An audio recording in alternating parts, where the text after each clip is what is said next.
Hello বন্ধুরা, দেখো খেতে বসেছি। এই দেখো আজকে রান্না হয়েছে কাতলা মাছ দিয়ে আলু দিয়ে রান্না হয়েছে আজকে।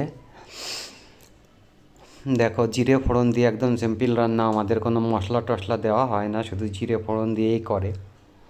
দেখো কালারটা কেমন হয়েছে, তোমরা তোমরা কেমন খাও জানাবে। দেখো আলুটা কিভাবে গলে গেছে সেটাও দেখো, দেখেছো। এরপরে দেখো চিংড়ি মাছের মালাইকারি রান্না হয়েছে। এই দেখো একদম গাঢ় করে রান্না হয়েছে গ্রেভিটা।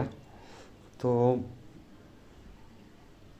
নারকেলের দুধ দিয়ে রান্না হয়েছে, অন্য কি দিয়েছে জানি না, তবে গন্ধটা আবার টেস্টটা মনে হচ্ছে ভালোই হবে। দেখো কেমন দেখেছো। এরপরে এরপরে একটু চিকেন রান্না হয়েছে দেখো, কিন্তু আজকে দেখে মনে হচ্ছে যে চিকেনটা ভালো হয়নি, কালারটা দেখে পছন্দ হয়নি আমার। তবু খেতে হবে, একটু 2 পিস খেতে হবে, এই আছে ব্যাপার। সাথে গোটা রসুন দিয়েছে, এ দেখো লেগ পিস ওইটা।